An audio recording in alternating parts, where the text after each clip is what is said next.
do Senhor Jesus. Amém?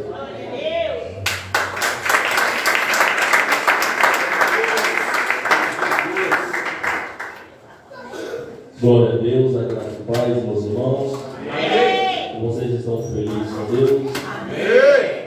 Irmãos, nessa hora a gente, o joelho bate um no outro, a gente olha para o lado, olha para o outro, fala, meu Deus, a hora chegou.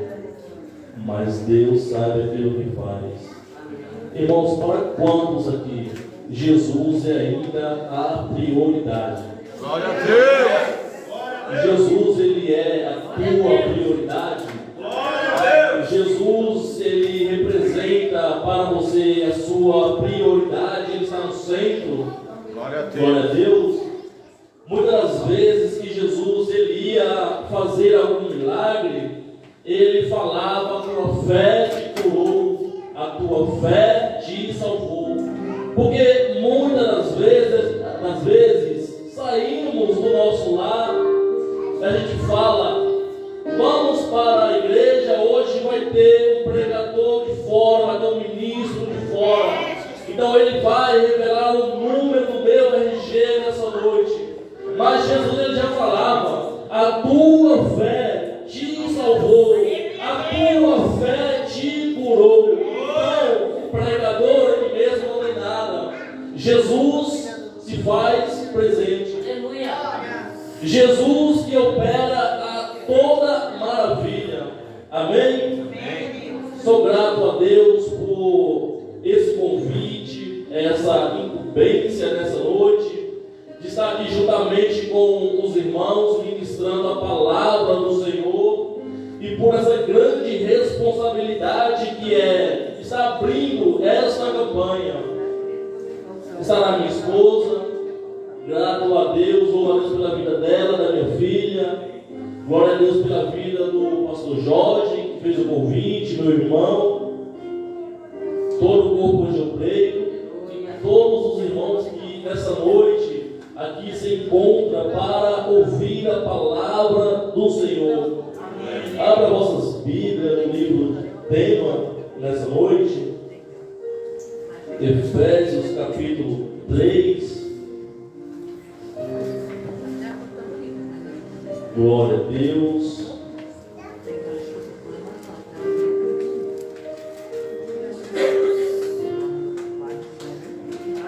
Efésios capítulo 3. Vou estar lendo aqui 2 versículos apenas, o verso 13 e o verso tema, o verso 14. Amém? Efésios 3, 13 e 14. Portanto vos peço que não desfaleçais nas minhas tribulações por vós, que são a vossa glória. Verso 14, a oração de Paulo pelos Efésios.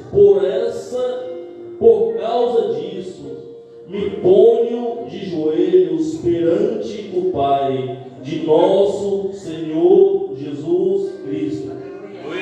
Podeis assentar? Curve a sua cabeça. Fale um minutinho com Deus nesse momento. Soberano Deus, eterno Pai, meu Deus, aqui estamos, Senhor. Meu Deus, aqui estamos para te louvar, te adorar, Senhor, ouvir a tua palavra. Meu Deus, nesse momento, tira tudo aquilo que queira tirar a atenção, Senhor. Meu Deus, tudo aquilo, ó Pai, que queira causar embaraço, impedimento, Senhor. Meu Deus, para que nós não venhamos ouvir a tua palavra, todo esse impedimento, meu Deus, venha cair por terra, Senhor. Meu Deus, esse impedimento caia por terra, para que nós, ó Deus, venha ouvir, entender, compreender, Senhor, a tua palavra, Senhor. Fala conosco nessa noite, Senhor. Meu Deus, se houver comichão, tira comichão, Senhor. Tira todos os comichões, Senhor. Em nome de Jesus. Espírito Santo de Deus, traz a revelação da tua palavra. Espírito Santo de Deus, fala conosco nessa noite, para a glória e louvor do teu nome, Jesus. Que assim assim seja. Amém. Glória a Deus.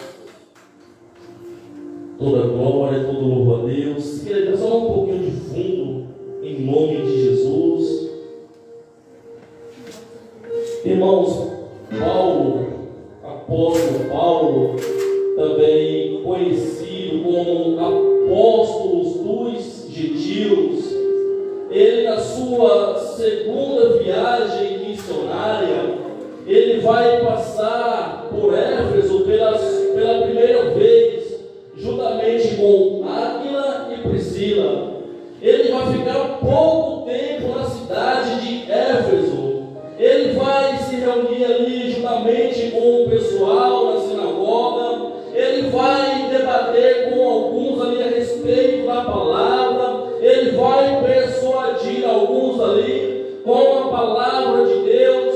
Mas pouco tempo ele vai retornar, ele vai ficar naquele local. Ele retorna para Jerusalém. Então, na sua terceira viagem missionária, Paulo retorna pela segunda vez à cidade de Éfeso. Na primeira vez que ele vai passar ali na sua segunda viagem missionária, está lá em Atos capítulo 18, verso 18 em diante, e no capítulo 19, a sua terceira viagem missionária. Então o apóstolo Paulo vai chegar em um local, em um ambiente que ele é hostil, aonde há uma cultura pagã, aonde o povo ali é idólatra. Então o apóstolo ele vai fazer a obra, começar a pregoar a palavra, e a palavra ela vai dar fruto, a palavra ela vai ser plantada, a semente vai ser plantada, ela vai ser germinada, e porém ela vai dar fruto. Mas a gente vai pensar o cenário onde o apóstolo ele está ministrando a palavra, onde ali havia uma religião onde as pessoas adoravam Artemis ou Diana, e aquele local ali era dominado pelos romanos. E Éfeso ele é a capital da Ásia Menor, da província da Ásia Menor. Éfeso ele fica ali próximo ao mar Egeu, não muito longe, uma cidade portuária, onde havia um comércio terrestre, marítimo, e o principal foco dali era o templo de Diana, de Artemis. Então Paulo ele vai ter uma certa dificuldade, mas porém vai ter muito êxito na sua mensagem. E Paulo ele começa a chamar a atenção da cidade. A gente vai ver em todo o livro de Atos dos Apóstolos, no capítulo 9, a palavra sendo apregoada. Pessoas que praticavam ocultismo, feitiçarias, essas pessoas estavam se convertendo, pegando seus livros de feitiçarias, ocultismo, entregando em praça pública e confessando os seus pecados. Então começa a chamar a atenção da liderança da cidade, daquelas pessoas aonde fazia miniatura para aquele templo, para aquela imagem pagã, para aquela deusa pagã, Artemis, Diana. Então aquelas pessoas elas vão se reunir para tirar Paulo da cidade. Só que porém, aquelas pessoas elas não vai fazer como os judeus tinham feito anteriormente.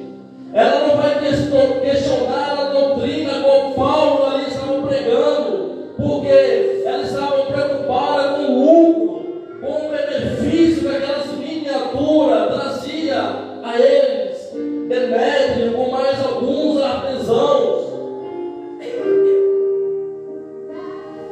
Mas a palavra ela estava sendo apregoada, a palavra estava dando fruto. Alguns historiadores biblistas eles vão dizer que essa carta aos Efésios Eles vão dizer que Paulo estava em prisão domiciliar. Eles vão dizer que o apóstolo estava em prisão domiciliar. Atos 28. A Bíblia ela não vai especificar, alguns historiadores que assim diz. Então o apóstolo, se ele estava em prisão, vê o amor, o cuidado qual ele estava tendo pela igreja, porque ele já tinha apregoado a palavra ali, deixado a semente, não estava mais presente ali, mas estava em prisão. Mas mesmo ele estando na prisão, mesmo ele estando cativo, ele não para de fazer a obra, de fazer aquilo a qual ele foi chamado para fazer. Aleluia! Veja que nos dias de hoje a gente deixa de fazer aquilo que Deus nos chamou para fazer por coisas bobas. Deixamos de louvar, deixamos de adorar, deixamos de vir ao templo para louvar e adorar o nome santo do Senhor por qualquer motivo. Queremos sair da presença, mas ali o apóstolo está preso. Por mais que ele não esteja em uma prisão, em um cárcere, mas estava em prisão domiciliar, estava cativo, levado para Roma para ser julgado. Mas porque ele estava sendo cativo, levado para Roma por causa do Evangelho, por causa da palavra.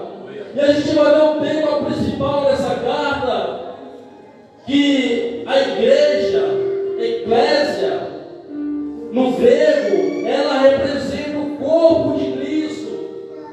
A gente não vai ver Paulo trazendo alguma exortação nessa carta. O apóstolo, ele não vai mencionar um problema doutrinário, assim como ele escreveu aos Coríntios, aonde estava tendo muitos problemas, divisões. Aqui não, aqui ele está elogiando a fé daqueles cristãos, aqui ele está elogiando a fé daquele povo, e também encorajando aquela igreja.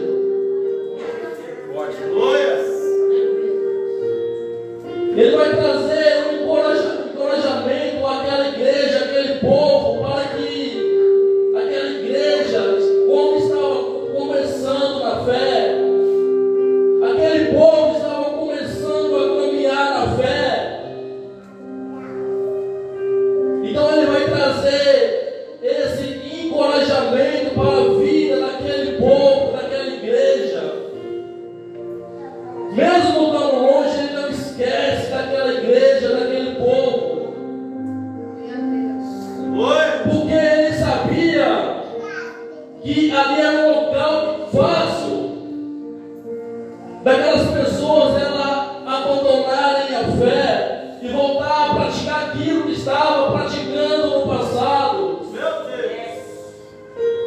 Pois esse templo para Artemis, Diana, aquela religião, aquela cultura, aquele templo era considerado uma das maravilhas do mundo antigo. Artemis representava a deusa da fertilidade. As pessoas o adoravam, o cultuavam, praticando imoralidade, orgias, bebedice, bebendo, enchendo a cara. Então o apóstolo, ele sabe o quão difícil é permanecer no caminho e quão fácil é sair do caminho. Então ele vai escrever essa carta para encorajar aqueles irmãos a permanecer na presença. Só que os irmãos estavam caminhando bem, estavam fazendo uma obra. Ele elogia a fé dos irmãos, ele vai elogiar o amor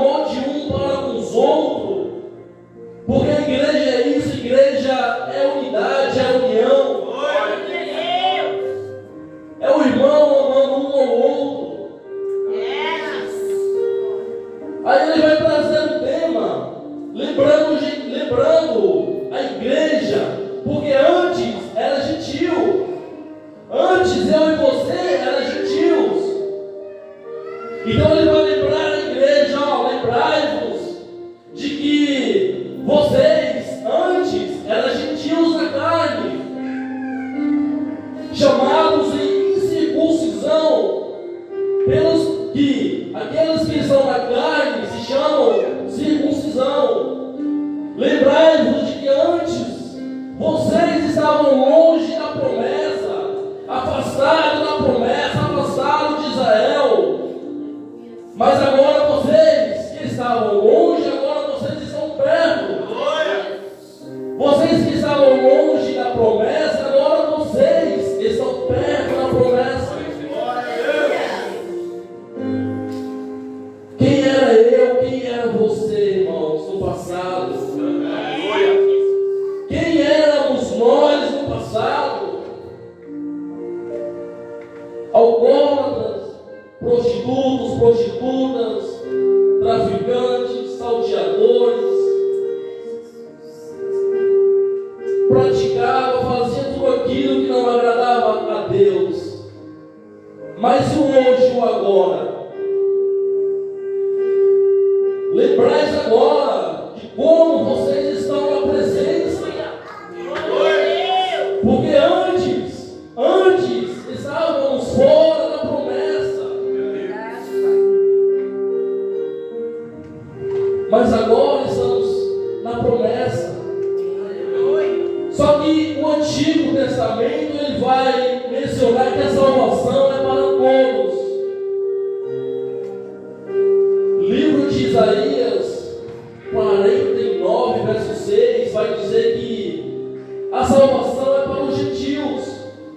Só que os judeus acreditavam que a salvação era exclusivamente deles e que a promessa era somente para eles. Então ali havia um mistério e um oculto que era Deus transformar dois em um, fazendo de judeus e gentios igreja, tornando um só. Mas esse mistério foi revelado através da vida e ministério de Cristo, através da sua morte e ressurreição. Mas havia esse mistério oculto e os judeus, eles menosprezavam os gentios. Então foi necessário Jesus ele vir e através da sua carne desfazer a barreira a qual ela existia. Aleluia. A barreira da lei, das ordenanças que havia. A barreira das ordenanças. Porque aqueles que não estavam no judaísmo, ritualmente eram considerados impuros. Então, para os judeus estavam fora da promessa, os gentios. E os gentios, logicamente, eles se sentiam menosprezados. Então o apóstolo ele vai mencionar tudo isso nessa carta. Só que ele estando em prisão, ele vai falar: portanto vos peço que não desfaleçais nas minhas tribulações, por vós que são a vossa glória. Para mim, falar para vocês o tema, fica tranquilo, quando tudo está bem para mim, eu não sei o que você está passando, é fácil, mas a igreja estava bem, pastor, a igreja ela estava bem, mas o apóstolo automaticamente não estava bem, perseguido, sofrendo prisões, naufrágios, apanhando, meu Deus, sofrendo todo tipo de perseguição, meu Deus.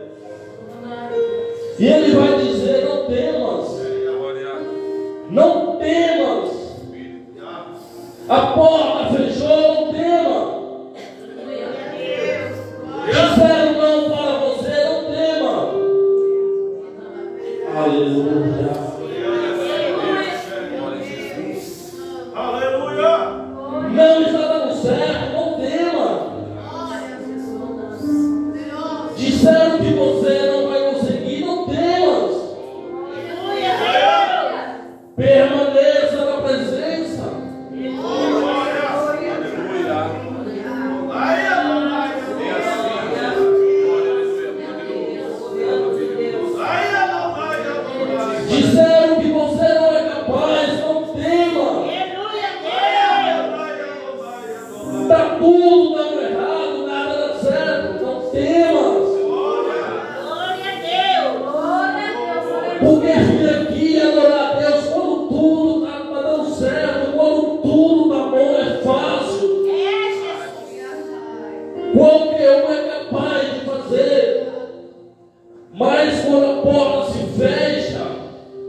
quando nada está dando certo, aí onde aparece o verdadeiro cristão. Aí é onde aparece o verdadeiro cristão. E somos feitos, forjados no deserto, na prova. O cristão, o caráter, a fé do cristão é forjada no deserto, na prova. Assim como o ouro mais puro tem que passar diversas vezes pelo fogo, assim é a minha e a tua fé.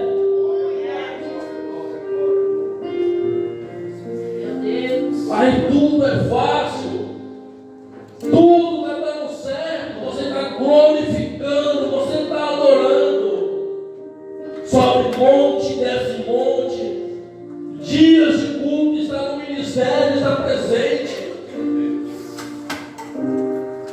Mas quando tudo começa a dar errado, o casamento não está bem, a vida profissional não está boa, a ministerial não está bem, problema com o vizinho, problema até com o papagaio, e você está aqui louvando, adorando, é onde Deus está agradando de mim, de você. Glória a Deus. Lembra de Jó? Lembra de Jó? Deus vai dizer de Jó, ele era fiel. Não foi os anjos, não foi o homem, o próprio Deus vai dizer que Jó, ele era fiel, obediente, temente, se afastava do mal. Satanás ele vai olhar e falar: com tudo que Jó tem, o Senhor abençoando é fácil, fica fácil. Deus vai permitir Satanás tirar tudo que Jó tinha. Deus permite Satanás tocar nos bens da vida financeira de Jó, nos bens de Jó, nos filhos de Jó. Jó começa a receber uma notícia pior do que a outra. Jó se prostra, Jó vai se levantar e vai glorificar o nome do Senhor. Satanás vai tirar a saúde de Jó. Satanás ele vai achar que o homem, por meio da perda, por meio da dor, é incapaz de adorar a Deus. Ele vai achar que o homem, através do sofrimento, da perda, recebendo não, as portas fechando, ele vai achar que é incapaz alguém suportar e ainda bem dizer o nome do Senhor. Aleluia, Deus. Deus não estava provando Jó, porque Deus bem conhecia Jó. Nesse teste, o principal, a qual aprendeu, teve um grande aprendizado, foi o próprio Satanás. Porque Deus ele já sabia que Jó ia suportar tudo aquilo.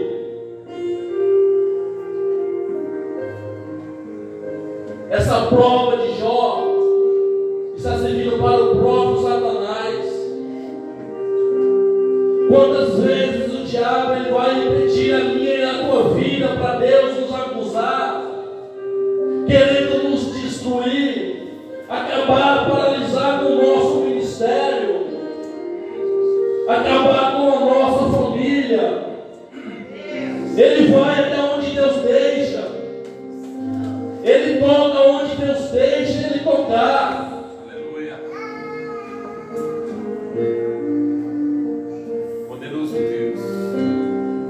Não está dando certo, fica tranquilo, fica tranquila,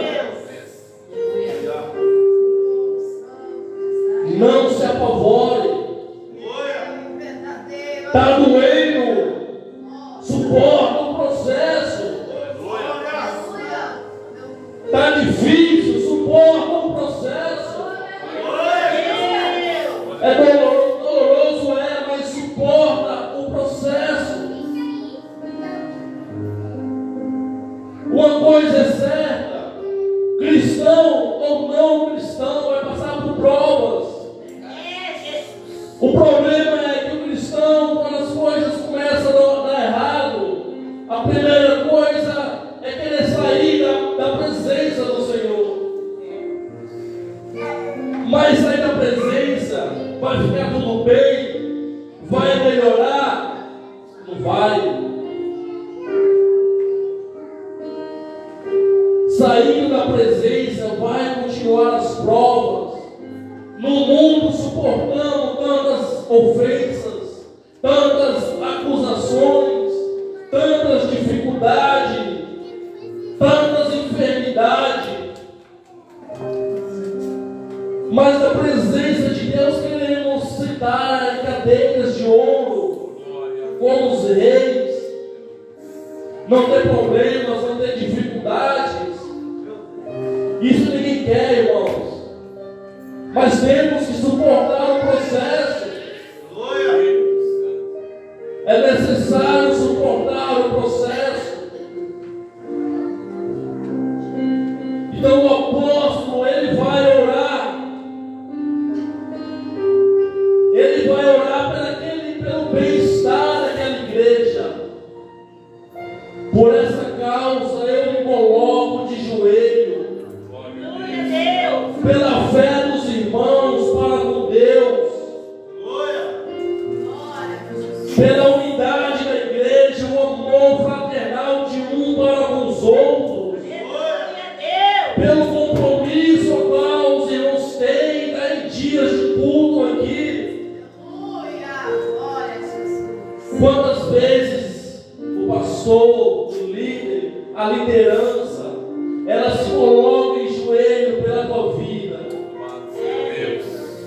Quanto preço um pastor, a liderança paga pela tua vida?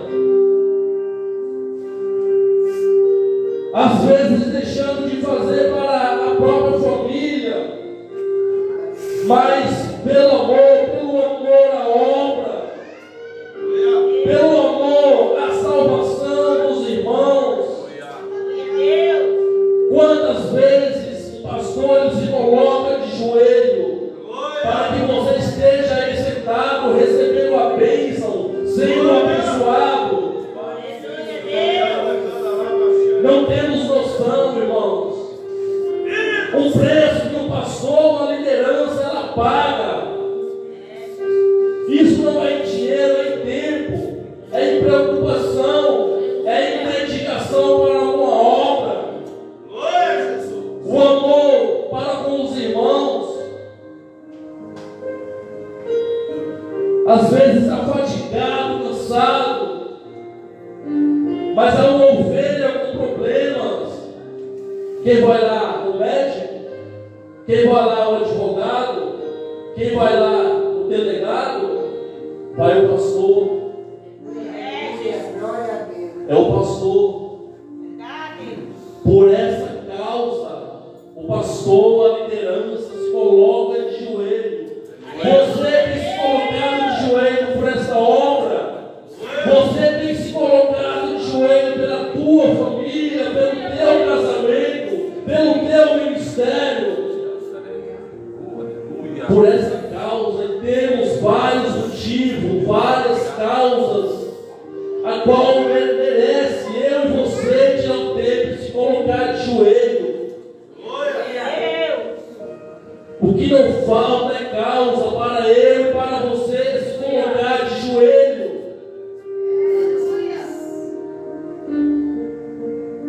Esses irmãos, essa igreja vai envelhecer. Esses irmãos estavam fazendo um trabalho maravilhoso com a obra, vão morreram. Aí lá no livro de Apocalipse, capítulo 2, a partir do verso 4 e 5, Jesus ele vai exortar aquela igreja. O próprio Jesus, ele vai exortar aquela igreja, aquele povo, mas não aquele mesmo povo a qual Paulo, o apóstolo, está mencionando, mas outra geração, outros personagens, outras pessoas. Jesus, ele vai exortar, falar para eles: algo tem contra vós, que deixaste o primeiro amor. Volta-te, volta-te ao primeiro amor.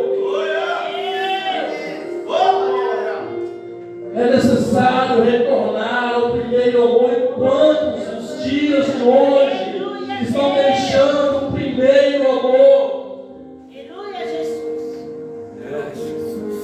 Tempos crucial na igreja, aqui na terra, aonde estamos vendo a apostasia, pessoas se rebelando contra Deus, pessoas se afastando da fé, pessoas deixando o primeiro amor, deixando Cristo em segundo, terceiro plano,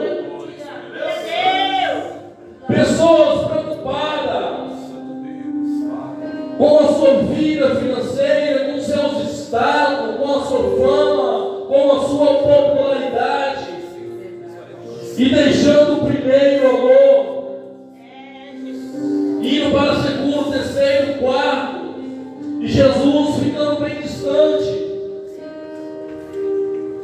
Tempos cruciais na fase da igreja aqui na terra. Jesus, ele vai falar: volta-te ao primeiro amor, arrependa-te, volta ao primeiro amor. Lembra que eu perguntei: Cristo ainda é a tua prioridade? Jesus é a tua prioridade? Se você pensa em largar o primeiro amor, não largue. Se você já largou o primeiro amor, retorna. Lembra-te de onde caiu. Retorna ao primeiro amor. Volta-te para o primeiro amor. No começo da nossa vida cristã, na caminhada, é muito bom. Se um demônio subir no poste, a gente está no poste para expulsar aquele demônio. Sobe monte, desce monte, aquela busca, aquela maravilha.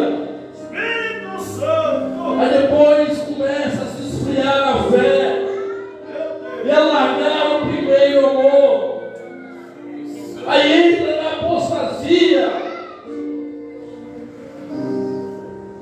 começa a se rebelar contra Deus, fazer tudo aquilo que não agrada a Deus, sai da presença. Família destruída, ministério destruído, vida ministerial, salvação ficando de lado. Era isso que o apóstolo estava passando para os irmãos. Permaneça, continue firme, não saia por nada. Ele vai se colocar como prisioneiro de Cristo. Ele não se coloca como prisioneiro de Roma, ou dos judeus, ou dos gregos. Ele se coloca como prisioneiro de Cristo. Porque ele sabe tudo aquilo que ele está passando é pelo amor, pela dedicação ao Evangelho. Tudo aquilo que ele está vivendo, passando, é permissão de Deus.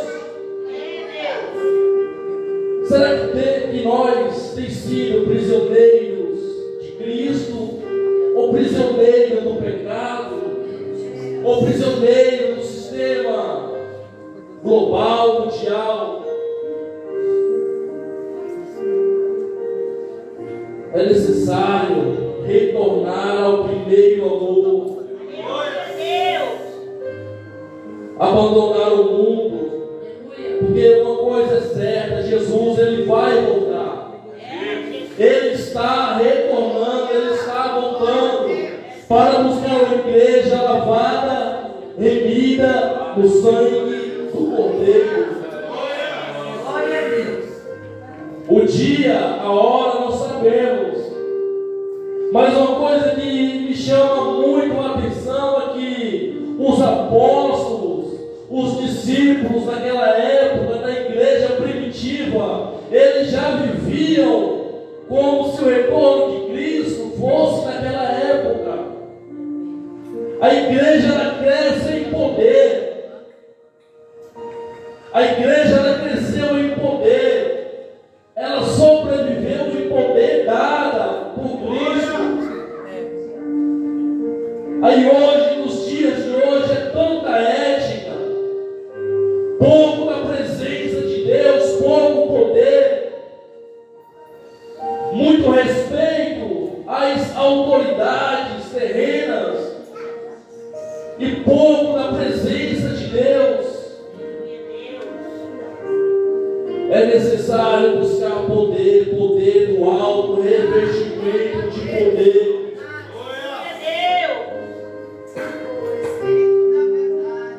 É necessário se revestir da presença do Espírito Santo.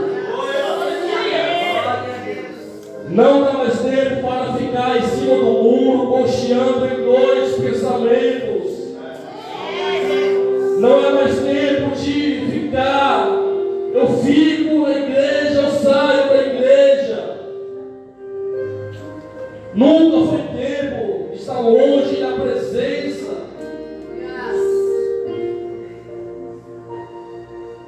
Olha o que ele vai dizer no verso 3: portanto, vos peço que não desfaleçais nas minhas tribulações. O mundo é um caos.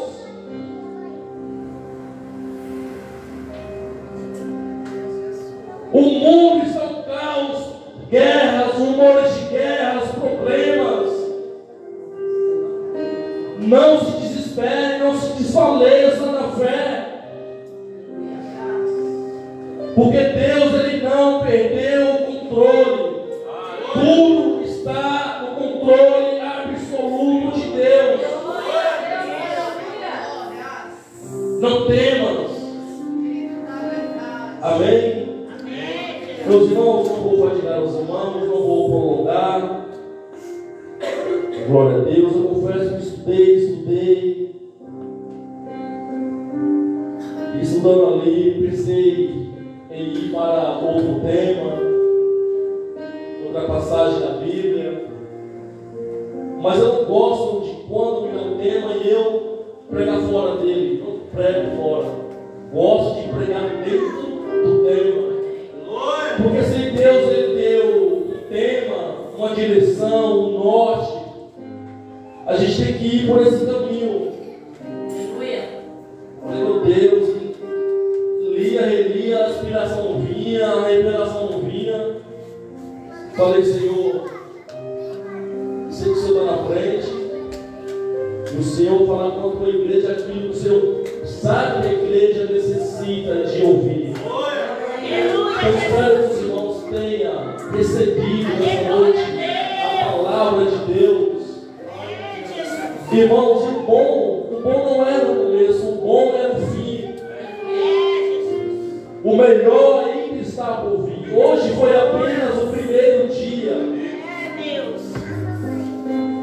Deus ele dá a direção para Naamã, para o profeta Eliseu, fazendo que Naamã mergulhasse 7 vezes no rio. Deus ele vai dar a direção para que Josué, juntamente com o povo, desse 7 voltas em torno da muralha de Jericó.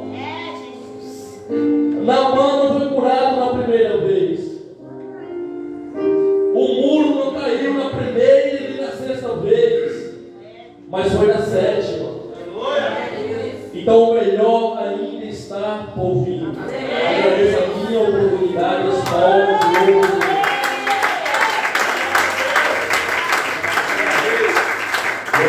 Boa noite, família, graça e paz. Amém? Que bom, é bom quando o preletor ele prega dentro do tema.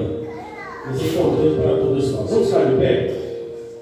Vamos ficar de pé. Hoje começou a campanha aqui na sede. E na quarta-feira começamos lá no Parque de Caí. Eu queria, antes de nós orarmos aqui, agradecer os irmãos do Parque de Caí, no carinho, jovem com vocês, por estar me ajudando aqui, vir nas campanhas de sexta-feira. Deus possa honrar vocês de uma forma muito especial. E quero também honrar a Deus, os irmãos, e aqui da sede que tem lá também no culto de quarta-feira.